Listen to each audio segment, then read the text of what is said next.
till Elizabeth entered the drawing-room at Netherfield, and looked in vain for Mr. Wickham among the cluster of red coats there assembled.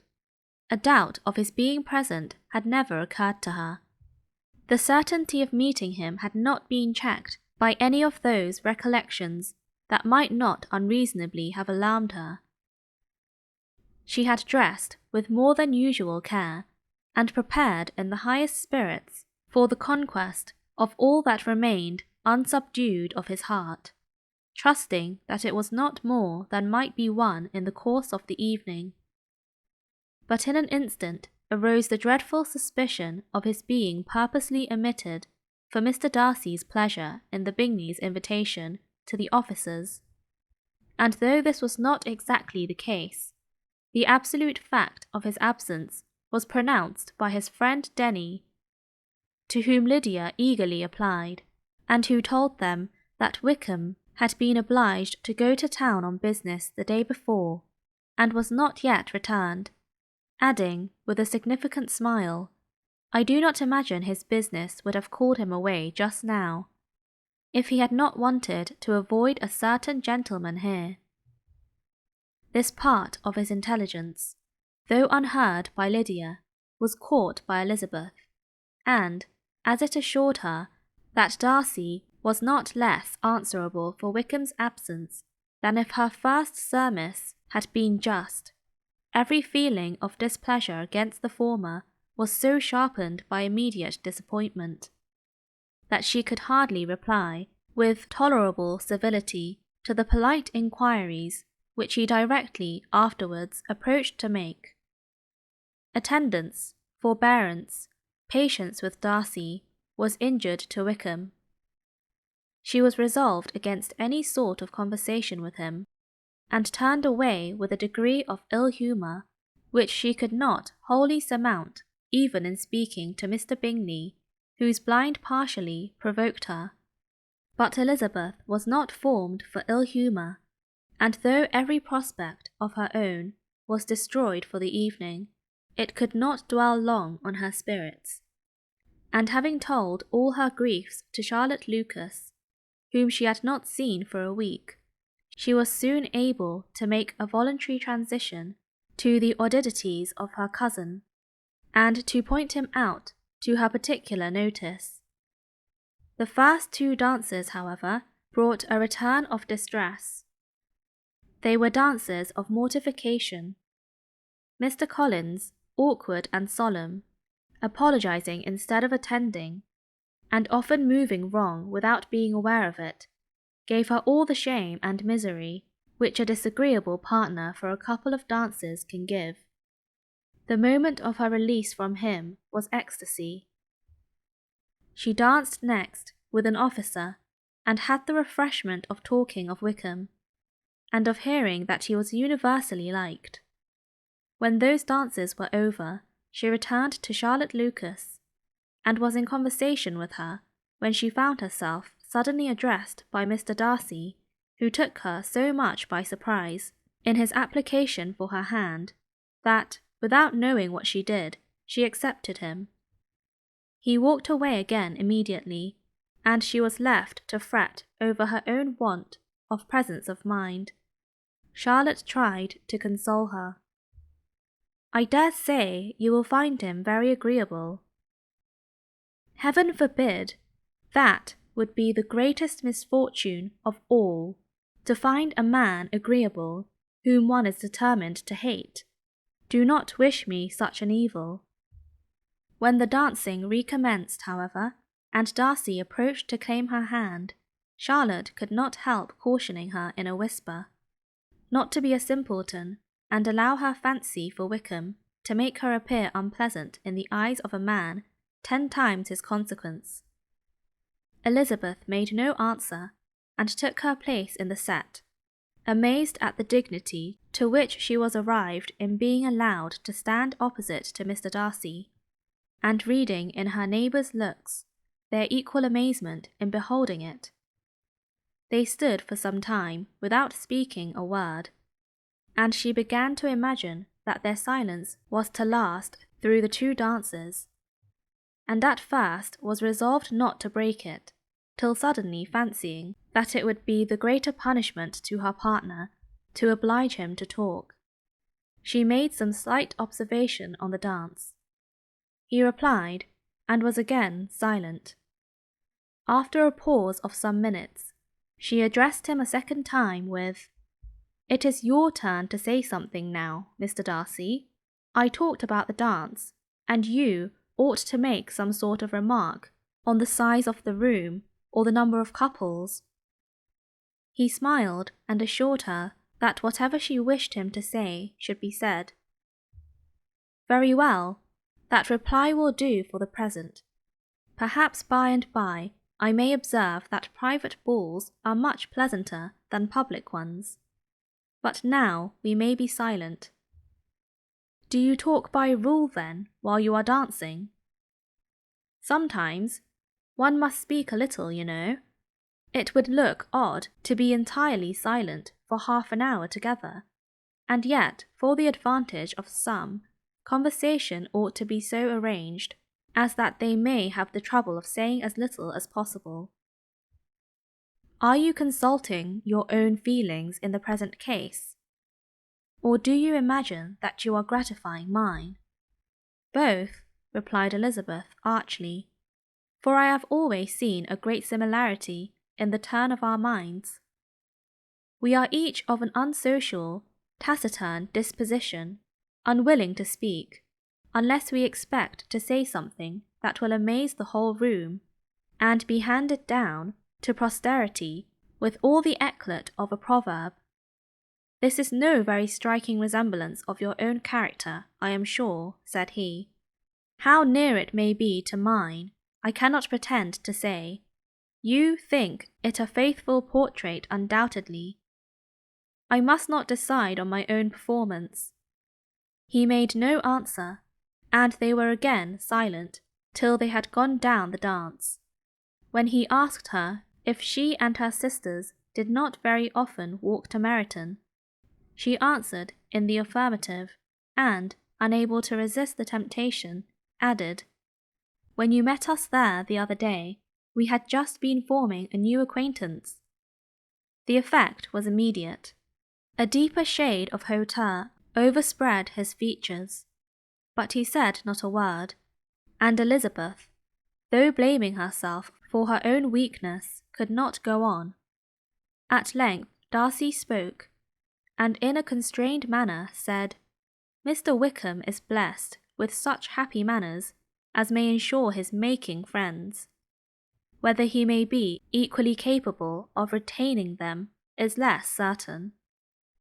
"He has been so unlucky as to lose your friendship," replied Elizabeth with emphasis, "and in a manner which he is likely to suffer from all his life."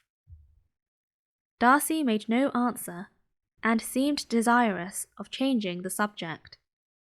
At that moment Sir William Lucas appeared close to them, meaning to pass through the set to the other side of the room, but on perceiving Mr. Darcy, he stopped with a bow of superior courtesy to compliment him on his dancing and his partner.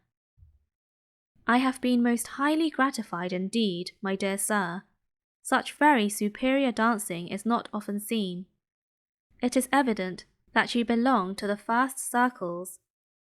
Allow me to say, however, that your fair partner does not disgrace you, and that I must hope to have this pleasure often repeated, especially when a certain desirable event, my dear Eliza," glancing at her sister and Bingley, "shall take place.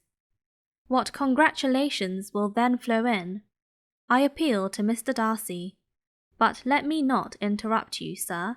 You will not thank me for detaining you from the bewitching converse of that young lady, whose bright eyes are also upbraiding me." The latter part of this address was scarcely heard by Darcy, but Sir William's allusion to his friend seemed to strike him forcibly, and his eyes were directed with a very serious expression towards Bingley and Jane, who were dancing together. Recovering himself, however, shortly he turned to his partner and said, "Sir William's interruption has made me forget what we were talking of." I do not think we were speaking at all. Sir William could not have interrupted two people in the room who had less to say for themselves. We have tried 2 or 3 subjects already without success, and what we are to talk of next I cannot imagine. What think you of books? Said he, smiling. Books? Oh no, I am sure we never read the same, or not with the same feelings. I am sorry you think so, but if that be the case, there can at least be no want of subject. We may compare our different opinions. No, I cannot talk of books in a ballroom. My head is always full of something else. The present always occupies you in such scenes, does it? Said he, with a look of doubt. Yes, always, she replied, without knowing what she said, for her thoughts had wandered far from the subject, as soon afterwards appeared by her suddenly exclaiming, I remember hearing you once say, Mr. Darcy, that you hardly ever forgave, that your resentment once created was unappeasable. You are very cautious, I suppose, as to its being created. I am, said he, with a firm voice, and never allow yourself to be blinded by prejudice. I hope not. It is particularly incumbent on those who never change their opinion to be secure of judging properly at first. May I ask to what these questions tend? Merely to the illustration of your character, said she, endeavouring to shake off her gravity. I am trying to make it out. And what is your success? She shook her head. I do not get on at all. I hear such different accounts of you as puzzle me exceedingly. I can readily believe, answered he gravely, that reports may vary greatly with respect to me, and I could wish, Miss Bennet, that you were not to sketch my character at the present moment, as there is reason to fear that the performance would reflect no credit on either. But if I do not take your likeness now, I may never have another opportunity. I would by no means suspend any pleasure of yours, he coldly replied. She said no more, and they went down the other dance and parted in silence, and on each side dissatisfied, though not to an equal degree, for in Darcy's breast there was a tolerable powerful feeling towards her, which soon procured her pardon, and directed all his anger against another. They had not long separated, when Miss Bingley came towards her, and with an expression of civil disdain accosted her. So, Miss Eliza, I hear you are quite delighted with George Wickham.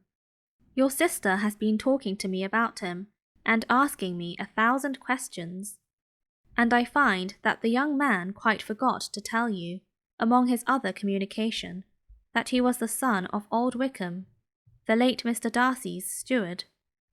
Let me recommend you, however, as a friend, not to give implicit confidence to all his assertions, for as to Mr. Darcy's using him ill, it is perfectly false. For, on the contrary, he has always been remarkably kind to him, though George Wickham has treated Mr. Darcy in a most infamous manner. I do not know the particulars, but I know very well that Mr. Darcy is not in the least to blame, that he cannot bear to hear George Wickham mentioned, and that though my brother thought that he could not well avoid including him in his invitation to the officers, he was excessively glad to find that he had taken himself out of the way. His coming into the country at all is a most insolent thing, indeed, and I wonder how he could presume to do it. I pity you, Miss Eliza, for this discovery of your favourite's guilt, but really, considering his descent, one could not expect much better. His guilt and his descent appear by your account to be the same, said Elizabeth angrily, for I have heard you accuse him of nothing worse than of being the son of Mr. Darcy's steward, and of that, I can assure you, he informed me himself. "I beg your pardon," replied Miss Bingley, turning away with a sneer. "Excuse my interference. It was kindly meant." "Insolent girl," said Elizabeth to herself. "You are much mistaken if you expect to influence me by such a paltry attack as this. I see nothing in it but your own wilful ignorance and the malice of Mr. Darcy." She then sought her eldest sister, who was undertaken to make inquiries on the same subject of Bingley. Jane met her with a smile of such sweet complacency, a glow of such happy expression, as sufficiently marked how well she was satisfied with the occurrences of the evening. Elizabeth instantly read her feelings, and at that moment solitude for Wickham, resentment against his enemies, and everything else, gave way before the hope of Jane's being in the fairest way for happiness. "I want to know," said she, with a countenance no less smiling than her sister's, "what you have learnt about Mr. Wickham, but perhaps you have been too pleasantly engaged to think of any third person, in which case you may be sure of my pardon." "No," replied Jane, "I have not forgotten him, but I have nothing satisfactory to tell you. Mr. Bingley does not know the whole of his history, and is quite ignorant of the circumstances which have principally offended Mr. Darcy. But he will vouch for the good conduct, the probity and honour of his friend, and is perfectly convinced that Mr. Wickham has deserved much less attention from Mr. Darcy than he has received, and I am sorry to say by his account, as well as his sister's, Mr. Wickham is by no means a respectable young man. I am afraid he has been very imprudent, and has deserved to lose Mr. Darcy's regard." "Mr. Bingley does not know Mr. Wickham himself?" "No, he never saw him till the other morning at Meryton." "This account, then, is what he has received from Mr. Darcy. I am satisfied, but what does he say of the living?" "He does not exactly recollect the circumstances, though he has heard them from Mr. Darcy more than once, but he believes that it was left to him conditionally only." "I have not a doubt of Mr. Bingley's sincerity," said Elizabeth warmly, "but you must excuse my not being convinced by assurances only.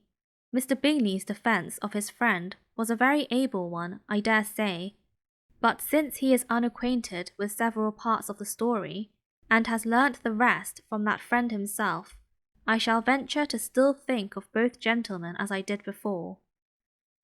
She then changed the discourse to one more gratifying to each, and on which there could be no difference of sentiment.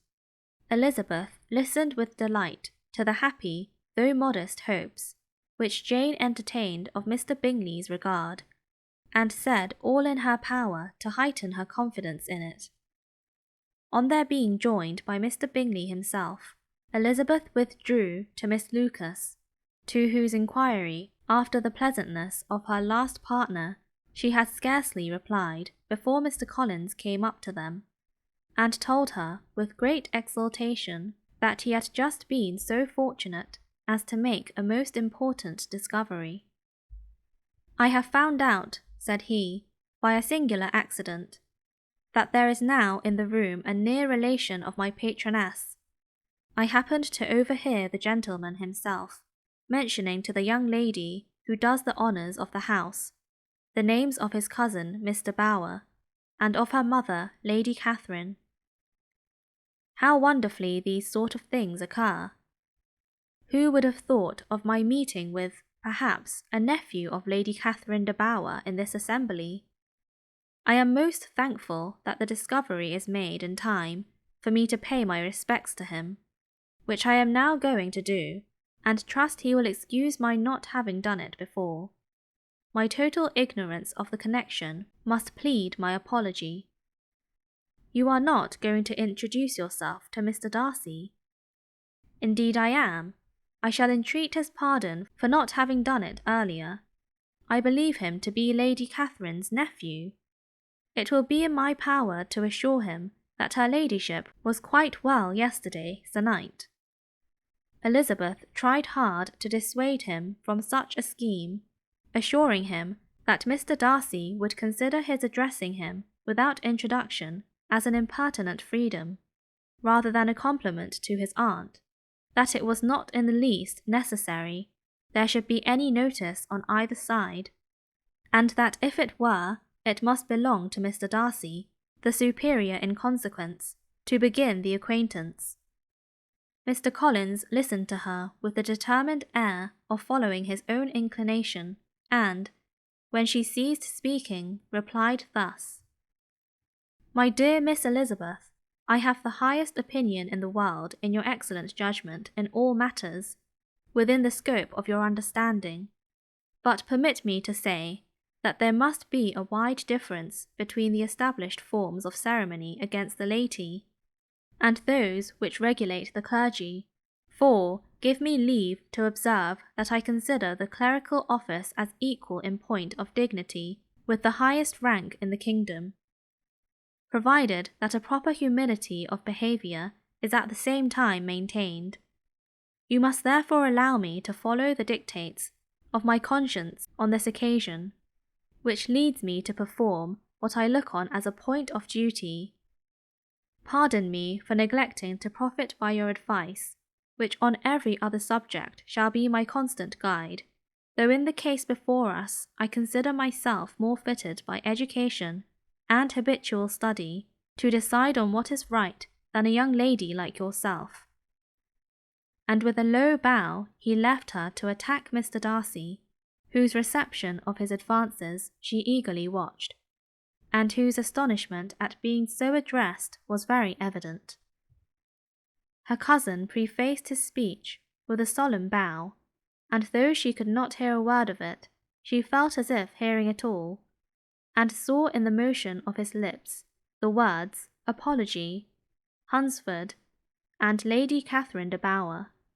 It vexed her to see him expose himself to such a man. Mr. Darcy was eyeing him with unrestrained wonder, and when at last Mr. Collins allowed him to speak, replied with an air of distant civility. Mr. Collins, however, was not discouraged from speaking again, and Mr. Darcy's contempt seemed abundantly increased with the length of his second speech, and at the end of it he only made him a slight bow, and moved another way. Mr. Collins then returned to Elizabeth. "I have no reason, I assure you," said he, "to be dissatisfied with my reception." Mr. Darcy seemed much pleased with the attention. He answered me with the utmost civility, and even paid me the compliment of saying that he was so well convinced of Lady Catherine's discernment as to be certain she could never bestow a favour unworthily. It was really a very handsome thought. Upon the whole, I am much pleased with him. As Elizabeth had no longer any interest of her own to pursue, she turned her attention almost entirely on her sister and Mr. Bingley, and the train of agreeable reflections which her observations gave birth to made her perhaps almost as happy as Jane. She saw her in idea settled in that very house, in all the felicity which a marriage of true affection could bestow, and she felt capable, under such circumstances, of endeavouring even to like Bingley's two sisters. Her mother's thoughts, she plainly saw, were bent the same way, and she determined not to venture near her, lest she might hear too much. When they sat down to supper, therefore, she considered it a most unlucky perverseness, which placed them within one of each other, and deeply was she vexed to find that her mother was talking to that one person, Lady Lucas, freely, openly, and of nothing else but her expectation that Jane would soon be married to Mr. Bingley. It was an animating subject, and Mrs. Bennet seemed incapable of fatigue while enumerating the advantages of the match. His being such a charming young man, and so rich, and living but 3 miles from them, were the first points of self-gratulation, and then it was such a comfort to think how fond the two sisters were of Jane, and to be certain that they must desire the connection as much as she could do. It was, moreover, such a promising thing for her younger daughters, as Jane's marrying so greatly must throw them in the way of other rich men. And lastly, it was so pleasant at her time of life to be able to consign her single daughters to the care of their sisters, that she might not be obliged to go into company more than she liked.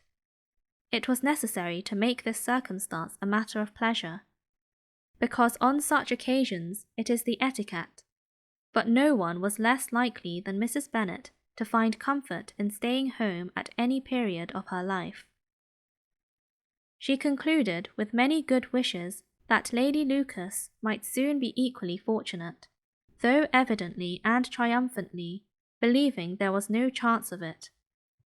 In vain did Elizabeth endeavour to check the rapidity of her mother's words, or persuade her to describe her felicity in a less audible whisper, for, to her inexpressible vexation, she could perceive that the chief of it was overheard by Mr. Darcy, who sat opposite to them.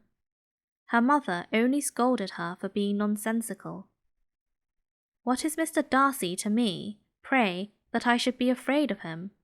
I am sure we owe him no such particular civility as to be obliged to say nothing he may not like to hear." "For heaven's sake, madam, speak lower. What advantage can it be for you to offend Mr. Darcy? You will never recommend yourself to his friend by so doing." Nothing that she could say, however, had any influence. Her mother would talk of her views in the same intelligible tone.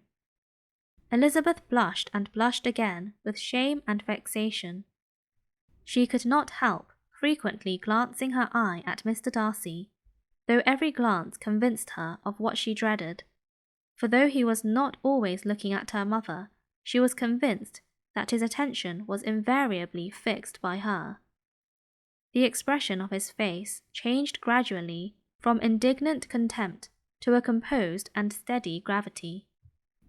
At length, however, Mrs. Bennet had no more to say, and Lady Lucas, who had been long yawning at the repetition of delights which she saw no likelihood of sharing, was left to the comforts of cold ham and chicken. Elizabeth now began to revive, but not long was the interval of tranquillity, for, when supper was over, singing was talked of, and she had the mortification of seeing Mary, after very little entreaty, preparing to oblige the company. By many significant looks and silent entreaties did she endeavour to prevent such a proof of complaisance, but in vain. Mary would not understand them. Such an opportunity of exhibiting was delightful to her, and she began her song. Elizabeth's eyes were fixed on her with most painful sensations, and she watched her progress through the several stanzas with an impatience which was very ill rewarded at their close. For Mary, on receiving, amongst the thanks of the table, the hint of a hope that she might be prevailed on to favour them again, after the pause of half a minute began another. Mary's powers were by no means fitted for such a display. Her voice was weak, and her manner affected. Elizabeth was in agonies. She looked at Jane to see how she bore it, but Jane was very composedly talking to Bingley. She looked at his two sisters, and saw them making signs of derision at each other, and at Darcy, who continued, however, imperturbably grave. She looked at her father to entreat his interference, lest Mary should be singing all night. He took the hint, and when Mary had finished her second song, said aloud, "That will do extremely well, child. You have delighted us long enough. Let the other young ladies have time to exhibit." Mary, though pretending not to hear, was somewhat disconcerted, and Elizabeth, sorry for her, and sorry for her father's speech, was afraid her anxiety had done no good. Others of the party were now applied to. "If I," said Mr. Collins, "was so fortunate as to be able to sing, I should have great pleasure, I am sure.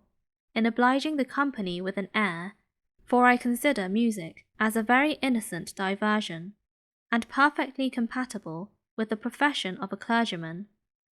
I do not mean, however, to assert that we can be justified in devoting too much of our time to music, for there are certainly other things to be attended to. The rector of our parish has much to do. In the first place, he must make such an agreement for tithes as may be beneficial to himself, and not offensive to his patron. He must write his own sermons, and the time that remains will not be too much for his parish duties, and the care and improvement of his dwelling, which he cannot be excused from making as comfortable as possible. And I do not think it of light importance that he should have attentive and conciliatory manner towards everybody, especially towards those to whom he owes his preferment. I cannot acquit him of that duty, nor could I think well of the man who should omit an occasion of testifying his respect towards anybody connected with the family. And with a bow to Mr. Darcy, he concluded his speech, which had been spoken so loud as to be heard by half the room. Many stared, many smiled, but no one looked more amused than Mr. Bennet himself, while his wife seriously commended Mr. Collins for having spoken so sensibly, and observed in a half-whisper to Lady Lucas that he was a remarkably clever, good kind of young man. To Elizabeth it appeared that, had her family made an agreement to expose themselves as much as they could during the evening, it would have been impossible for them to play their parts with more spirit or finer success, and happy did she think it for Bingley and her sister that some of the exhibition had escaped his notice, and that his feelings were not of a sort to be much distressed by the folly which he must have witnessed. That his two sisters and Mr. Darcy, however, should have such an opportunity of ridiculing her relations was bad enough, and she could not determine whether the silent contempt of the gentlemen or the insolent smiles of the ladies were more intolerable. The rest of the evening brought her little amusement. She was teased by Mr. Collins, who continued most perseveringly by her side, and though he could not prevail on her to dance with him again, put it out of her power to dance with others. In vain did she entreat him to stand up with somebody else, and offer to introduce him to any young lady in the room. He assured her that as to dancing he was perfectly indifferent to it, that his chief object was by delicate attentions to recommend himself to her, and that he should therefore make a point of remaining close to her the whole evening. There was no arguing upon such a project. She owed her greatest relief to her friend Miss Lucas, who often joined them, and good-naturedly engaged Mr. Collins's conversation to herself. She was at least free from the offence of Mr. Darcy's further notice, though often standing within a very short distance of her, quite disengaged, he never came near enough to speak. She felt it to be the probable consequence of her allusions to Mr. Wickham, and rejoiced in it. The Longbourn party were the last of all the company to depart, and, by a manoeuvre of Mrs. Bennet, had to wait for their carriage a quarter of an hour after everybody else was gone, which gave them time to see how heartily they were wished away by some of the family. Mrs. Hurst and her sister scarcely opened their mouths, except to complain of fatigue, and were evidently impatient to have the house to themselves. They repulsed every attempt of Mrs. Bennet at conversation, and by so doing threw a languor over the whole party, which was very little relieved by the long speeches of Mr. Collins, who was complimenting Mr. Bingley and his sisters on the elegance of their entertainment, and the hospitality and politeness which had marked their behaviour to their guests. Darcy said nothing at all. Mr. Bennet, in equal silence, was enjoying the scene.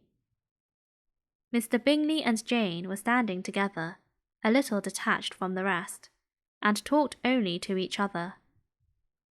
Elizabeth preserved as steady a silence as either Mrs. Hurst or Miss Bingley, and even Lydia was too much fatigued to utter more than the occasional exclamation of, "Lord, how tired I am," accompanied by a violent yawn. When at length they arose to take leave, Mrs. Bennet was most pressingly civil in her hope of seeing the whole family soon at Longbourn, and addressed herself especially to Mr. Bingley, to assure him how happy he would make them by eating a family dinner with them at any time, without the ceremony of a formal invitation. Bingley was all grateful pleasure, and he readily engaged for taking the earliest opportunity on waiting on her, after his return from London, whither he was obliged to go the next day for a short time. Mrs. Bennet was perfectly satisfied, and quitted the house under the delightful persuasion that, allowing for the necessary preparations of settlement, new carriages, and wedding clothes, she should undoubtedly see her daughter settled at Netherfield in the course of 3 or 4 months. Of having another daughter married to Mr. Collins, she thought with equal certainty and with considerable, though not equal, pleasure. Elizabeth was the least dear to her of all her children, and though the man and the match were quite good enough for her, the worth of each was eclipsed by Mr. Bingley and Netherfield.